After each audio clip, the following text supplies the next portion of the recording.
Check it out, everybody. I'm early. It is Wednesday.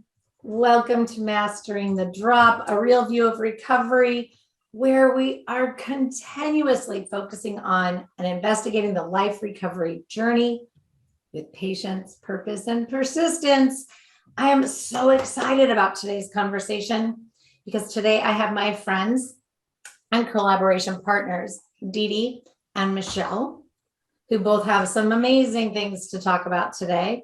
So what we're going to be doing here is stepping into and moving through from our dietary practices, keeping things super fun while promoting our physical awareness our physical wellness, and moving into a state of mental confidence out of mental fog. Anyway, so we have a whole continuum process here for you today, and I don't know, I'm pretty excited about it.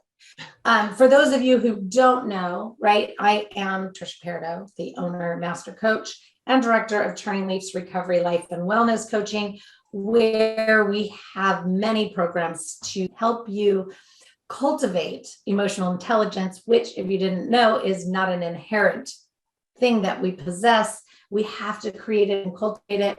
So at Turning Leaves, we do have programs that fit everybody's needs, but we also have access to amazing products, services, and systems such as Epicure, ULA, as well as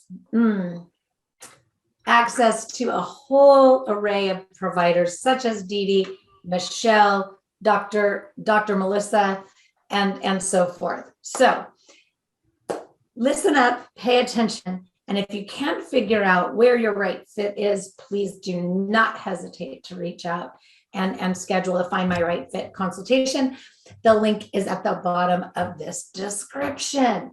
Anyway, I'm standing today because I'm feeling overly energetic and didn't want to sit and be wiggling around. Also, I'm just trying to be less sedentary in my life. So I'm always adjusting, and Dee Dee and I talk about this all the time, but I'm always adjusting my dietary practices to fit my life. I'm not a nutritionist. I'm a recovery nutrition coach, because I know the recovery process and I know what we need in those situations, whether it's we're removing alcohol, we're removing a sugar addiction, or if we are having depressive states and we're doing a lot of hand to mouth. That's my sweet spot, my specialty. But Dee Dee has an even different, more unique specialty. And when either one of us need to, we bring in a nutritionist or a dietitian, right? So realize that it's all about creating the right team of professionals to meet all of your needs so that you can have a whole life of health, right? Anyway, so Dee Dee, let's talk about this. Our dietary practices, and our center focus today is, mental fog, right? But you and I also bring to the table, different types of mental fog, right? Autoimmune mental fog. It's a real deal. Mental fog from, eating too much refined sugars. That's a real deal. Mental fog from not eating enough proteins, or just not having, the right nutrients in our life. Again, from an aspect of learned and lived experience, as well as professional knowledge. There's so much that some people don't even realize they have mental fog. Mm-hmm. Wouldn't you say? Yeah, I think for a lot of things, mental fog being a great example, is that a lot of times we don't know what we don't know. Mm-hmm. And I think that with my autoimmune disorder, I think for many, many years, another thing that a lot of people talk about is inflammation. And inflammation can make you feel distracted and sluggish and all of these things that also can lead into brain fog. So there's a lot of connectivity with all that today, but with inflammation in particular, I think I was probably at a constant state of inflammation for a lot of years, and I didn't know it. I just thought being achy was part of getting a little bit older, and it was just a reality, until I started really delving into how food was truly medicine for me, and recognizing the cause and effect of certain things. And when I pulled back inflammation, it was like, oh, now I know. Now I know. Now I can name it. Now I can say that's what that feels like. So that when I do eat something that maybe causes me to be a little achy, I can go, perhaps I had a little too much dairy.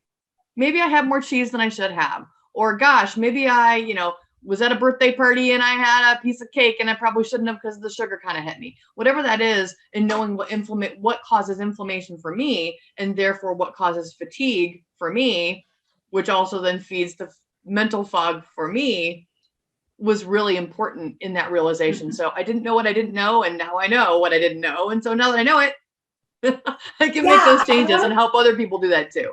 I want to put a little pin there because I love how often and how definitively you say for me, right? Because I have a lot of clients and we have a lot of conversations and they're like, tell me what to add, tell me what to remove. And I'm like, I can only tell you what it is for me. And my list is really long, or has been. I'm in a really, it changes. What maybe didn't bother me earlier in my life, as I've gotten older and hormones change and other things change, they do bother me now, or vice versa. And so that's why, as Tricia pointed out, we're not nutrition professionals, but we know exactly who to reach to, who to tap, to make sure that from the clinical aspect, that clients are being recommended things that are specific to their physiology, to their body, and to their needs. Going through that or even going through that whole personal evaluation, so you need to know how to present to a professional, because they'll often say, well, what happens when you eat legumes or nightshade, and people don't even realize or even know, and so you glaze over. So by going through the pre-process, which I take people through a lot, is like doing that 7-day observational period and actually logging how you feel. Because guess what? I ate beans this week and I haven't eaten beans in forever. I did okay, but I'm not going to go crazy with it. Right. I generally don't eat vegetables, but occasionally will. And I've tested which ones I can have in small portions. And I know why I can handle them in small portions, because I've determined it down to, whether it's texture or, like a zucchini, you eat a zucchini raw, it's a whole different effect than if you cook a zucchini to sauce. Absolutely. Right. And so, and beans, which ones did I get and how did I cook them? All of those things.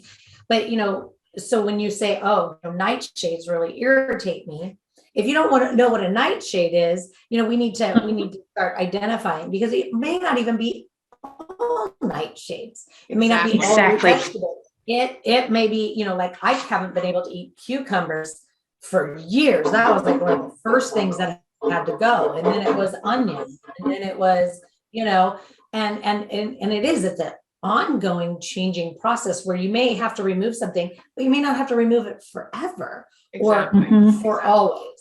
Right. Well, and again, I was at a get together this weekend and talking about what I do and how I help people with healthy meal plans. And we started talking about, giving an example, and I brought up nightshades, and they were like, what the heck is a nightshade? What does that even mean? Everyone's on their phone looking and Googling it. And as we started talking about it, there were a couple people who went, oh, that might be a problem.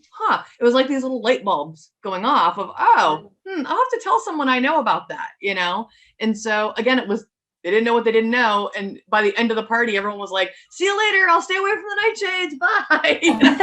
So, but it was just, that I want to say peeling back the layers of the onion, only if you can eat them, to figure out what works for you at any given time. Right. I want you to share with people, because this is something that I know to be true, especially in we'll call it chemical, my folks that are recovering from chemical addictions, right? And that is dairy, because dairy can be a big contributor to mental fog. And it can also be an issue with, some underlying things, right? Like, milk, morphine, milk sugar, things like that.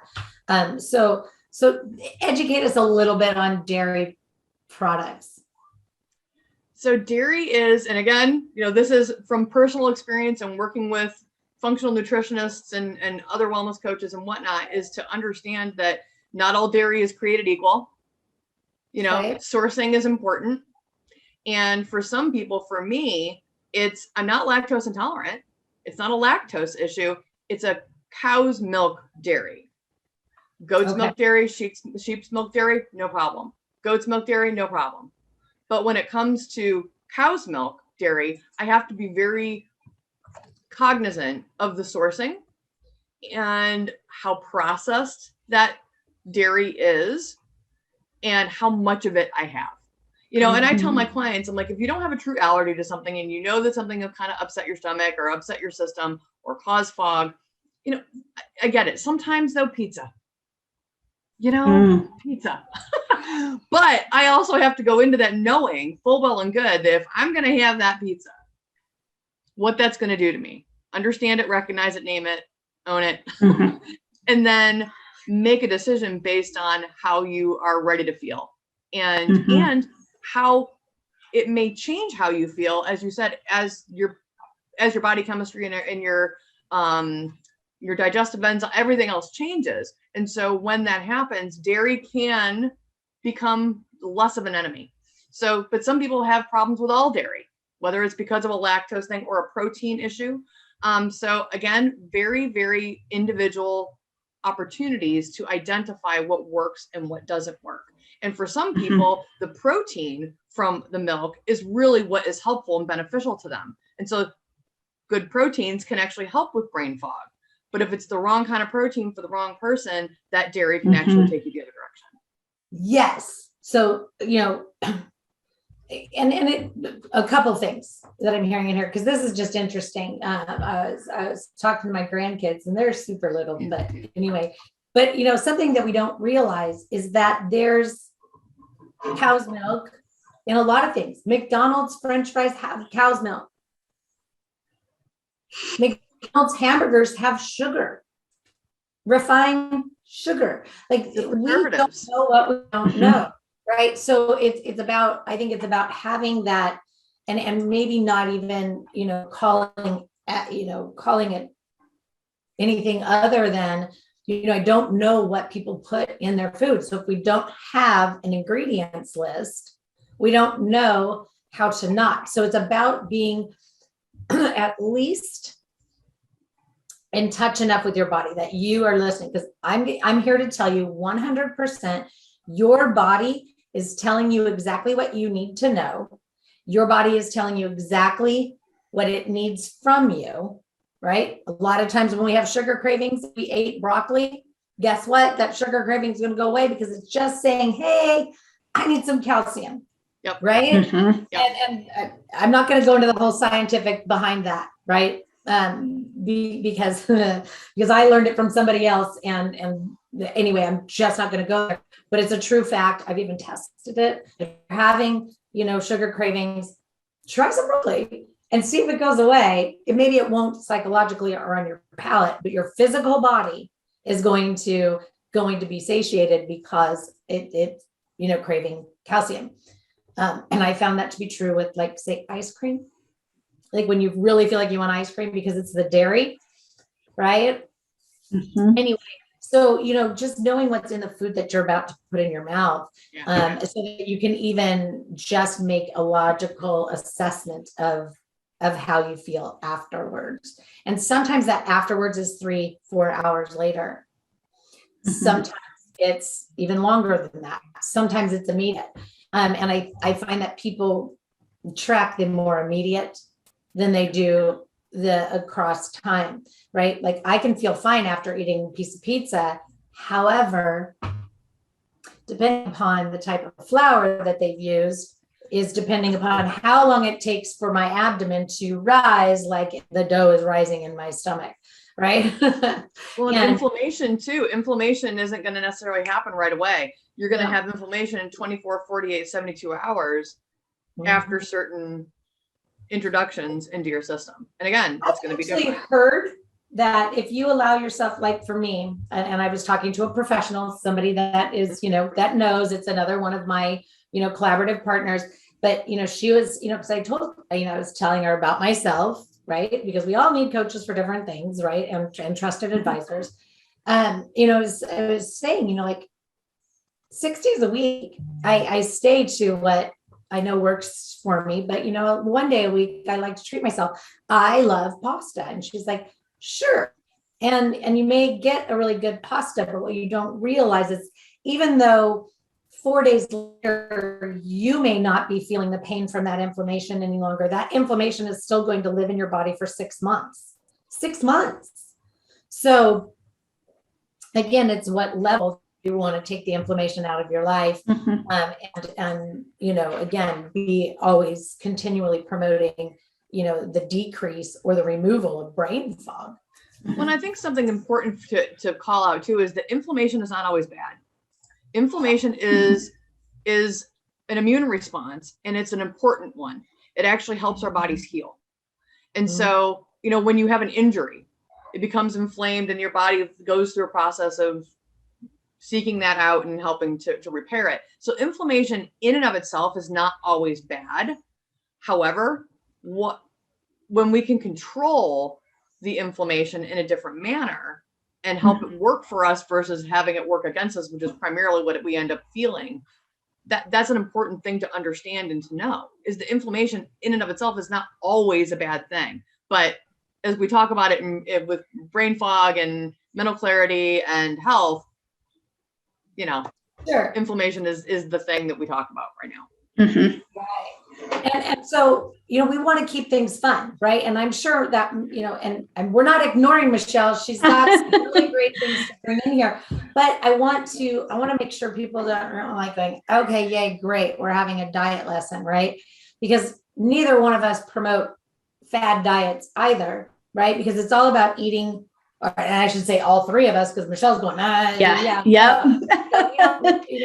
It's about, we have to, our body is the only vehicle we're ever going to have. So if we think about our car, and if we were told when we're 16, hey, here's your car, you just got your driver's license, here's your car. But you have to know it's the only one that you're allowed to have. Everybody on the planet's only allowed one vehicle. And so here you go. If it dies or you wreck it or you ruin it, you're walking for the rest of your life, right? Like, we're not going to put latex paint in the gas tank. We're not going to put sugar in the antifreeze, right? Or the oil, and so on and so forth. We're going to put premium products where they go. We're going to make sure that the tires are rotated. We're going to, all the things, right? But here's the deal. Yeah. This body, this vessel, this being that we exist in, it is 100% guaranteed the only one that you're going to get. And so, what we put in needs to be premium fuel for us, right? It doesn't mean that it's a one size fits all, right? Like, my truck takes a different type of gas than my BMW. Just saying, right? Well, one's a whole lot older, and anyway, right? Like, everybody is different. We're all unique amoebas, right? and so we all have different needs, and everybody's brain, gets stimulated or functions better, with different things. That's why we have vegetarians. That's why we have vegans. That's why we have meat lovers, all the things, but it's about, using what's best. So I think, making it fun and interesting, because there's nothing fun about going on a Whole30. There's nothing fun about being on a keto. There's nothing fun about, doing Atkins and, being, regimented. Super restricted. Right? I like to live my life freely without feeling punished or restricted. And so for people with eating disorders and disordered eating, whether it's past or present, right? For me, it's a long time past. However, that relationship with food is a tricky one for me. So I can't feel punished or restricted, because it can be, it can lend a lot of other things. And I know this to be true for a lot of my clients as well. right? There's that fine line of stepping into a disordered eating behaviors and patterns and a poor relationship with food. And so we need to keep it fun. We need to keep it interesting. We need to keep it engaging. We also need to keep it easy. A lot of entrepreneurs out there going, I just don't have time to go in the kitchen for the day and make myself something to eat. And I don't really like to cook, or I'm not good at cooking, or I get overwhelmed and overstimulated when I walk into a grocery store. I go to the store and I buy a bunch of stuff. And then when I get home, I go to make something and I don't have what I want, to make because they're not merging, it's not an activity with purpose. It's, so Dee Dee, I know you are just like such a guru at keeping things fun, light, airy, easy, and intriguing. So talk to me about keeping things fun, my friend. So through a lot of my meal plan clients, I have certain clients who like to cook and have more time to cook and have more inclination to do so. I have others that are very basic. I had one client who said, I use my kitchen for storage. That was her use of her kitchen. And she's like, I need recipes that are either no cook, one pan, slow cooker, and have less than 6 ingredients. And she had a list of areas that she had to stay away from. Like, I gotcha. And so I was able to provide her a meal plan throughout the course of a month that met her where she was. Okay. The other option is, and Tricia mentioned it at the top of our call here, it was a company called Epicure. This company is all about good food real fast, going from raw to ready in 20 minutes with less stress, as well as being able to stay away from things you can't pronounce. If you can't pronounce it, you probably shouldn't be eating it. So it's all about, this company has a never ever list of things that will never be in their products, that will never be in their food, that will never be in their meal solutions, so that you can trust that everything's gluten-free, everything's made in a peanut-free facility, everything is organically sourced, that there are opportunities for every skill level to keep it light, keep it fresh, keep it fast, and keep it interesting so that we don't get bored. So Tricia and I both are able to offer that to our clients as an opportunity to try something new that's going to meet their needs and not make them feel like they're restricted, and do it in a way that's also not going to break the bank and overwhelm them. Yes. And anybody that's going, Dee Dee will drop in her links in the comments a little bit later. In my list of Find Me, you will also find in the list of my websites a link to Epicure, where you can surf around and check it out. But it's and I love that you brought that up, because even and Dee Dee and I talk about this a lot, because I don't know, maybe she follows recipes maybe a little bit more than I do. I'm more of that. This is my they're a guideline. They're really a suggestion. This is my chopped kitchen type cooker. And we were talking about the beans the other night, and I didn't have molasses, so I made my own. She winged it. She winged it. And if she liked it, it was great. Exactly. It doesn't have to look pretty. It doesn't have to be Instagrammable, but if it's delicious and it does what you needed to do, you've won. That's the answer. Right. It is. You can do a lot of things with what's in your kitchen if you're a little daring. And my husband and I do. We try to keep pretty clean ingredients in the house. And so sometimes you got to be creative, right? It's like drawing a picture, and if you go to one of those art classes and everybody's drawing the same picture, none of them come out the same, right? Exactly. Nope. But keeping things fun, again back to that, because I think personally myself, I think it's fun to sit and create like that, what do I want to have this week? Although sometimes I don't do like a full week. Or what's sounding good? What are some things that I want to try, and just kind of go, okay, this is kind of where I want to go with it for the month, so that I'm prepared, and then I can add, edit, delete. One of the things that I love is the shopping list. right? And the reason that I love it is because it tells you, and because I've used shopping list apps and things like that in the past. What I like about it is it tells you which recipe you're buying that ingredient for, so that if you don't plan on making it that week, you can just cross it off. So you're not overbuying groceries. And I tell my either. clients all the time that a well-planned pantry means better planned meals.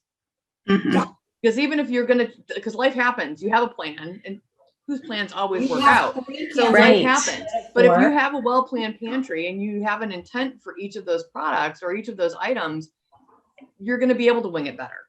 You're going to be able to flex when things change. And you're going to have the healthy things on hand rather than, oh, just doing takeout or ordering, whatever. That way you're better prepared. Mhm. Right. Which then leads to what? It leads to higher levels of energy.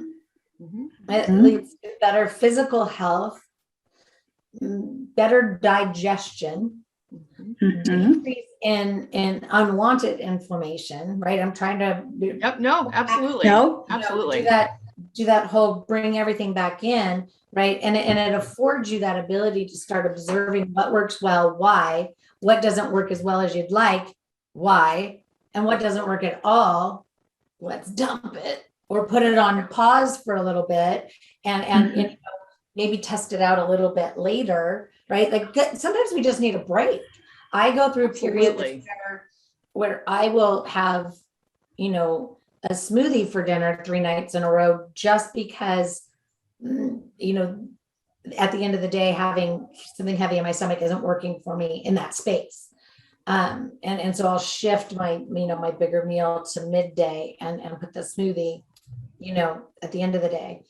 Sometimes I just feel like I need to rest my digestional system altogether, but I still need the calories. I still need the healthy fats. I still need the proteins. I still need the fruits and vegetables. And I find that having ingredients for protein, smoothies or items are very beneficial. And I know, like, I like to use the protein powders in other things, right? You use protein powders in baking. You can use them depending on what you're making, there are a lot of different things that are not just smoothie based. Right. So there's so much to this whole recovery process, because think about this. If you've been a moderate, we're going to just call it moderate. We're going to stick with moderate, moderate daily drinker, and you've been doing some overeating, right? Insert a large population of the people throughout the pandemic, right? Overeating, not eating as healthy, less active, and drinking more than they ought to, right? Because anybody that's been listening and following along, you realize that if you're a woman, you should never have more than 1 drink on any given day.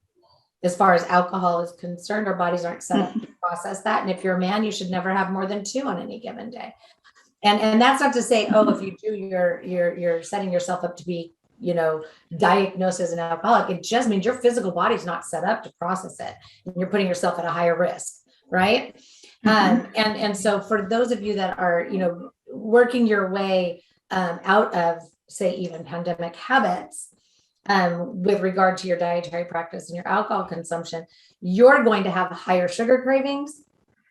You're going to have headaches. You may have some nausea. You may have some dizziness. And that's, a sugar withdrawal. A sugar withdrawal can often be way more uncomfortable than an alcohol detox. And that's just the truth, right? And because we have, diet sodas or, regular sodas, and as we're, removing these things, there are withdrawals, and we don't feel good. And when we don't, and then we set in even different types of brain fog, right? And I'm sure that, Michele can truly relate to that. And so everything that you're listening to and everything that you're hearing here, we have the physical body, the nutritional piece of it. We have the psychological piece. Talk to me about how, one, you see brain fog or mental fog really contributing to a decrease in confidence? Because I know I got a lot to say about that. I'm sure Dee Dee has seen a lot of people lacking confidence because of the brain fog due to our dietary practices. I do all the time with all kinds of addictions, see it. Mhm. But talk to us about that what you see as far as with brain fog and confidence. Bring in that correlation. Yes. So the brain fog is actually creating distractions. So as we have that brain fog, we're actually being distracted. So that it actually is, we're retraining the brain as you guys are adding these simple habits for your clients to do. However, your brain's going to get fogged up. It's going to create situations in which you get distracted and you fall into old habits. And when you fall into old habits, what happens to your confidence? It begins to fall backwards, because then you start believing, I'm not good enough. I'm not enough. Oh, I'm worthless. Look at me. I was on the right track and I fell right back again. Mm-hmm.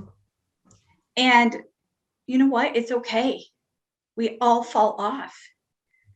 We just have to recognize, just like Dee Dee was talking about, recognize it, become aware of it, put a feeling to it, and own it. Recognize that it's okay. I made a mistake. I'm aware of the mistake that I made. Mm-hmm. Let's get back on track. Let's call Tricia. Let's call Dee Dee. I'm asking for help. Right. And so until you can do that, your confidence level continues to decrease, because you start losing that confidence within yourself, because so long you have trained your brain into taking that drink or having that 3 or 4 drinks a day. Conditioned behavior is a tricky thing. Yeah. It is. And it's learning to reframe your mistakes. Okay, today I ate that pizza and I know that it was going to hurt, it was going to cause this in my body. However, I wanted to reward myself, and I recognize now that this reward does this to my body. It makes it uncomfortable, and I'm choosing not to make that mistake again. So what could you replace it with? Mm-hmm. What makes your body happy? Right. So, okay. So for anybody that's listening, that's worked with me, I want to tie this to what we truly like to focus on. Right. So if we have, because you mentioned reward, right? Yes. Again, moving into a lifestyle where we live for ourselves first without feeling guilty, selfish, punished, or restricted. But we're also moving into this internal locus of control, because we have that tendency, right? I firmly believe that we condition a lot of our hand to mouth in childhood, right? Got to take our kids to the doctor. It's time for, their immunizations. What does doctor do? Shoots them in the arm and gives them a lollipop, right? So the association, right? So I want to reward myself. I'm going to have a pizza. No, if you're going to eat pizza because you just want to eat pizza. If there's an emotional attachment, you don't get to eat pizza, right? Like if there's an emotional reason, like it's not a reward, it's food. And it's okay to just want food. And it's okay to enjoy it, but we don't want it to be a reward. So we don't have to beat ourselves up. Like I made the cognizant, and Dee Dee brought in the word, right? I made the conscious decision. I was cognizant of what I was doing. I chose to eat pizza. Therefore, if I start to go into that old behavior, right? That negative self-talk, that self-defeating, if I failed, I'm not worth it, I can't do it, whatever that negative internal dialogue is, we have to make that deal with ourselves beforehand, that it's okay, right? It's not a reward, it's okay, right? Like it's okay. It doesn't mean I'm a failure. It means I wanted a piece of pizza and I ate the piece of pizza. I knew how I was going to feel. I'm going to deal with it. In fact, I probably already had a plan that I'm going to have the pizza. And then for dinner, I'm going to have a cleansing smoothie or, whatever. I'm going to drink double my water, whatever it is to help it flush, because I wanted to eat pizza, right? And we don't want to promote compensatory measures either. So any of you that are listening, please don't hear or start, going through your Rolodex of compensatory measures.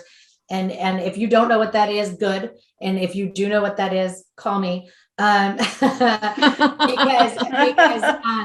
we've got some behaviors to be talking about anyway.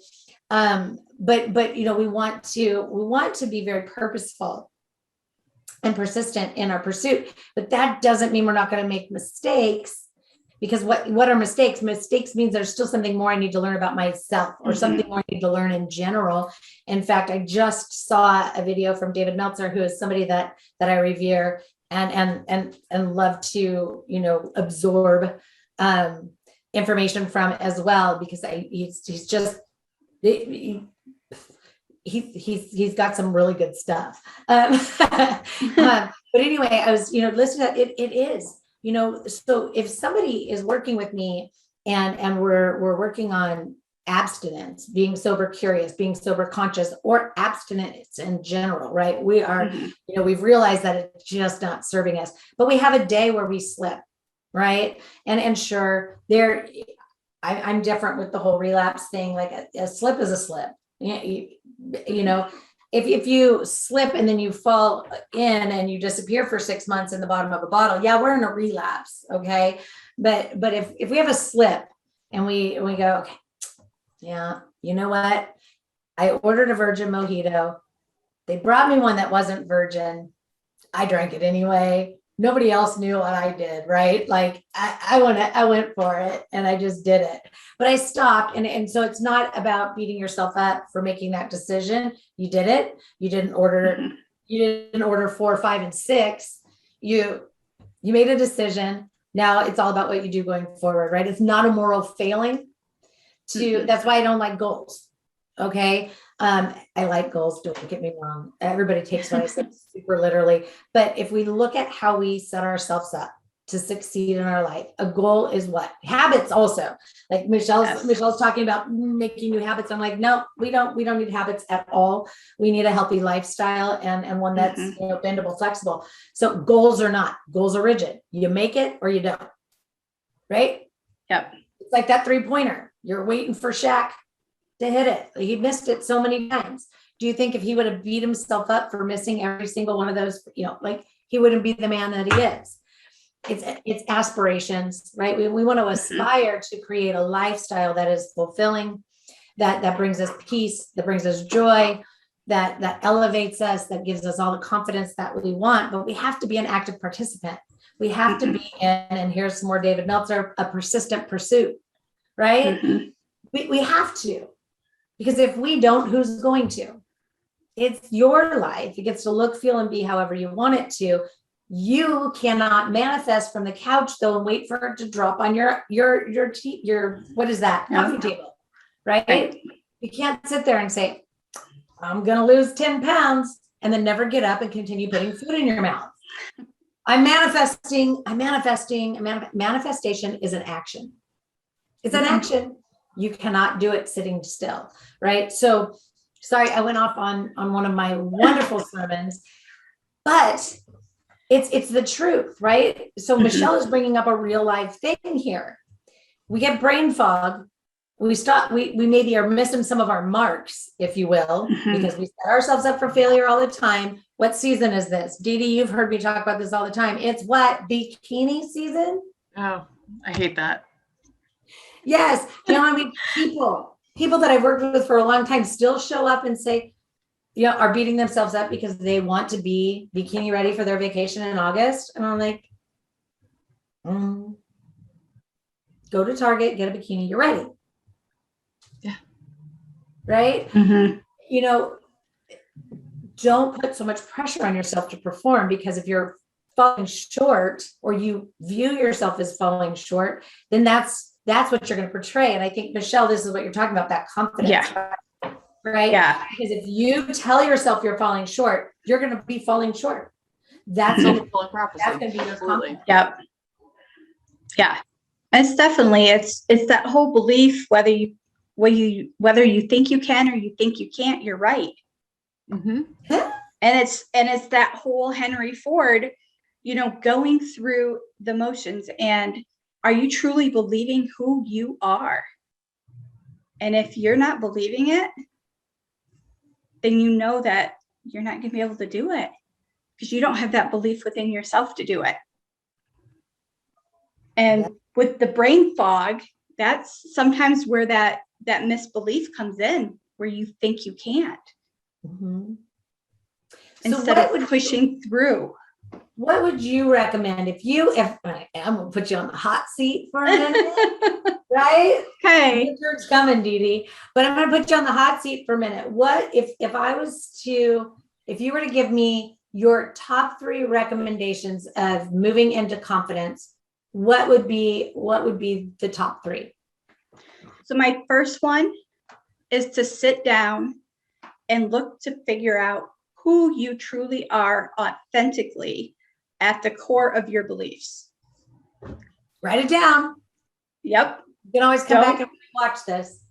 Yep. So always go through and look who you are. Like, I am an inspirational person. I am an influencer. I am confident. When you're looking at it, don't look at it as, I'm a weightlifter. You know what? You are so much more than a weightlifter. Or I'm a mom. You're so much more than a mom.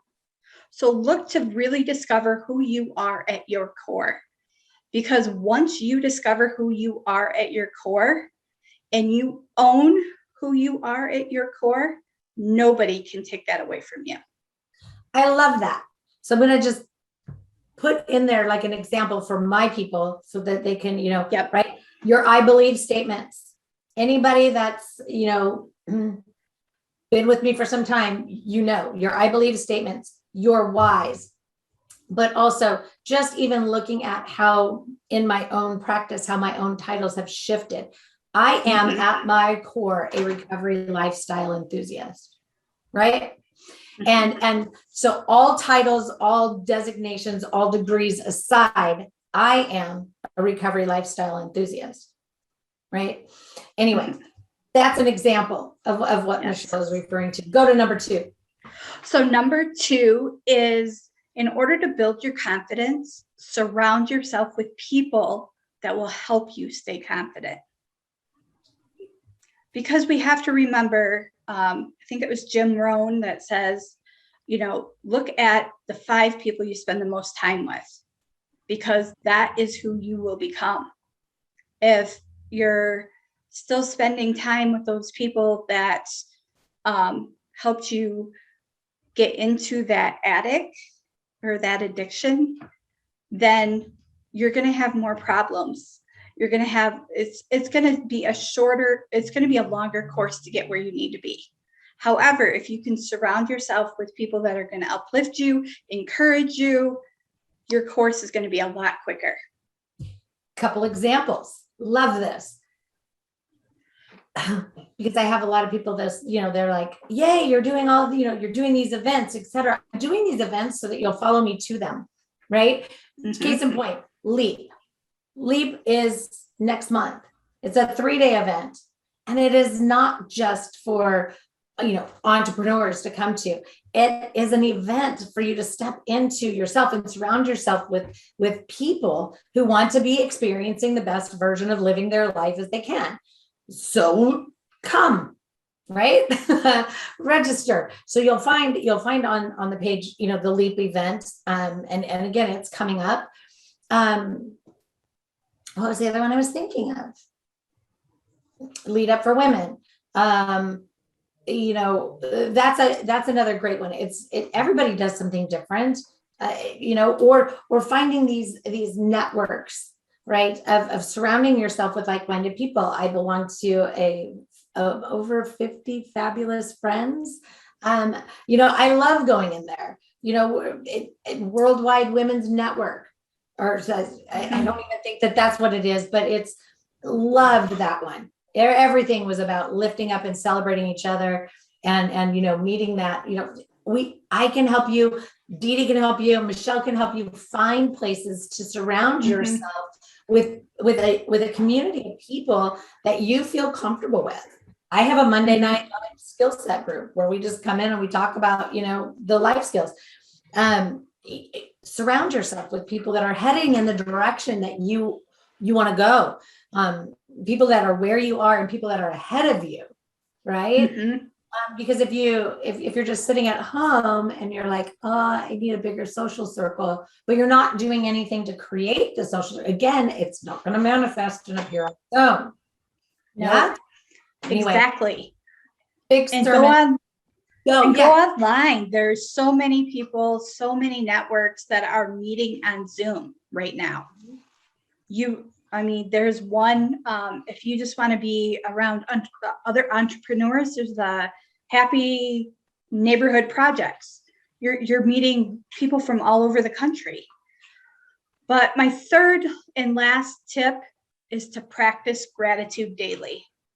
Because as you practice gratitude, you are going to be able to look back and reflect back how much your gratitude has actually changed and has deepened as you practice it. I keep a gratitude journal where I date it, and I practice 5 things I'm grateful for each day. And as I'm going through my healing journey, I am experiencing a deeper gratitude for things than what I did a year ago. And then once you practice that gratitude, you can start seeing the beauty and the wins all around you. Yes. I love this. And I know a lot of people do that. There's an even different version, but that's, the challenge of saying thank you, right? Yes. Saying thank you to everything for 30 days. And when you do this, and I'm talking about if your spouse takes out the trash can, or just smiles at you, like show and share your true appreciation, right? Because what this does is it brings you to a place of a positive stance for all of the things that we have. Like, I'm thankful for the trees and that, and being able to be able to say thank you more often, and make sure that one of the places that you start with saying thank you is to yourself, right? Like, I'm super thankful to myself that I'm standing right now, right? And for no other reason than my physical body is more comfortable in the standing position than it is sitting all the time, right? And so I'm thankful that I'm not feeling the tension in my shoulders by the 45 minutes in, right? And I'm just thankful. And when I do that, it conditions it as a way of being, doing, and experiencing. And so doing that for a solid 30 days. And then if you stop, you're going to notice the difference.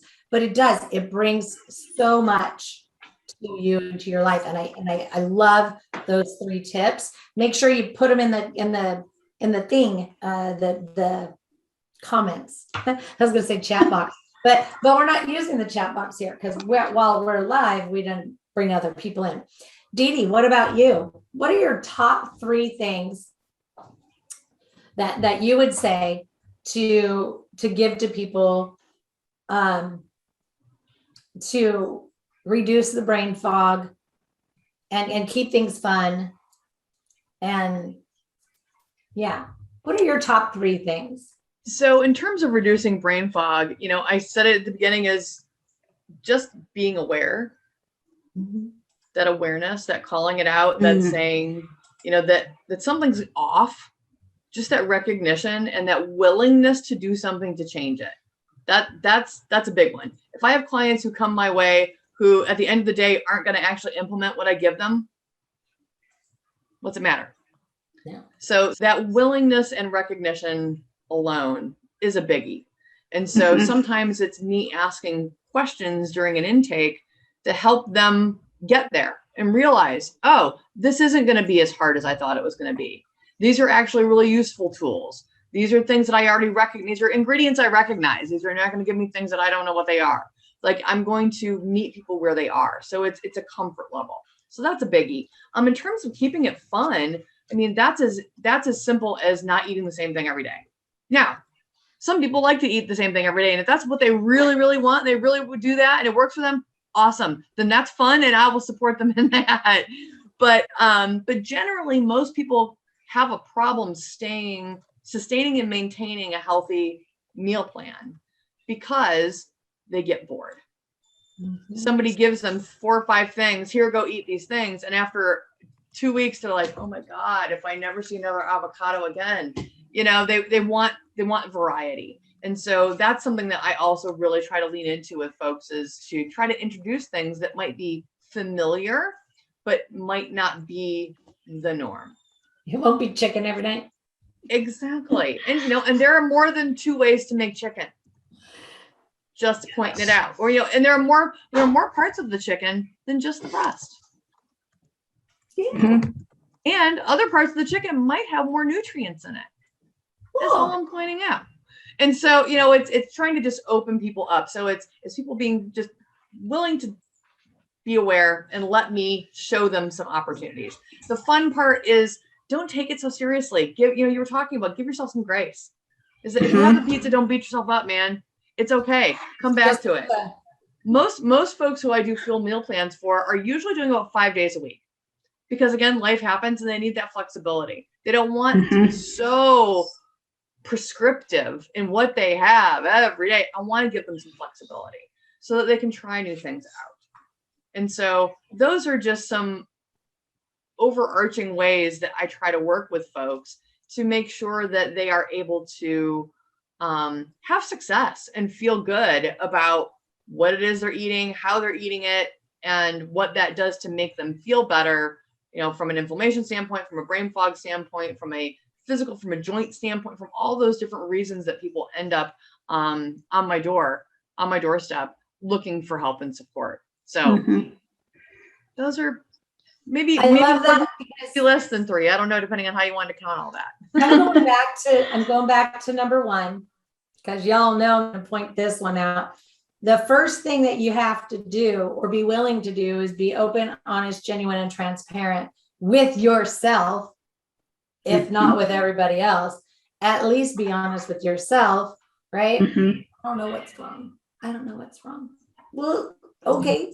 So let's figure it out. Like, be willing to, I've just been like this my whole life. Nobody can fix it. I'm going to challenge you, because yes, we can. Yeah, right? You have to own it. Exactly. You don't know. Just saying. I love that. So, you have to be a willing participant in your life, right? So if 3 things from me would be, again, own it. Be bendable, flexible, pliable. Don't be so rigid that you break. Be open, right? We got to be open to receive, and live for yourself first. We cannot lead by good example. I don't care if you have, toddlers, teenagers, or adult children, or have no children. You still need to lead by the example in which you want to be received, how you want to see yourself, and how you want to be treated, or how you want to treat yourself. You still got to lead by that example. So if you want to treat yourself better, or you want to be treated better by other people, well, gosh darn it, it has to start with you. And so if you want to quit being, like people just expecting you to drop everything and take care of them, well, you got to put yourself first, right? You got to lead by that example. And there are ways to do it without changing, ruining, or distressing relationships. You don't always have to give up everything. Like, not everybody has to give up alcohol.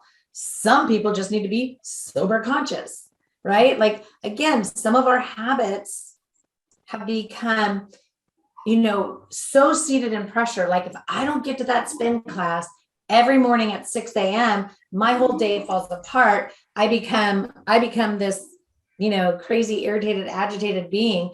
I say, look, sure, you can view that as healthy if you'd like, but it's really not, because you have attached all of your self-worth to that one thing for the whole day.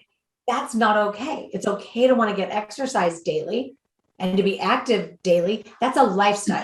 We want to create a bendable, flexible, pliable, movable, open, free lifestyle that fulfills us completely, but does not or is not seated in pressure in any way, shape, or form for a need to perform. And we have to stop relying on things outside of us, insert alcohol, exercise, shopping, eating, being everything for everybody, whatever. We have to stop relying on those things outside of us to bring us peace, joy, comfort, relief, worthiness, value, validity. My lists could go on forever and ever. I love adjectives, right? So we have to stop, right? Habits, I get it. Everybody's like, change your bad habits for good ones. I say just drop them all together. And if you want to hear more about that, come to LEAP, get a VIP ticket. I'm going to be talking about it, but only at the lunch. So anyway, yeah, you guys are amazing. This has been fun. I can't believe it's been like an hour already. So whizzed right by. Yes. Whizzed right by. So ladies, please don't forget to drop your contact information in the comment section. So anybody that, wants to reach out or learn more or just look you up on the internet can do so. And for anybody that's trying to figure out how to reach me, it's in the description of this actual live video. The replay will stay here. I'll pin it to the top for the remainder of the week, and it will be live on YouTube probably tonight or tomorrow. I don't know. Usually within 24 hours, it's on the YouTube channel. So anyway, you guys are amazing. Don't hang up. I'm going to turn off the live. Thanks, everybody.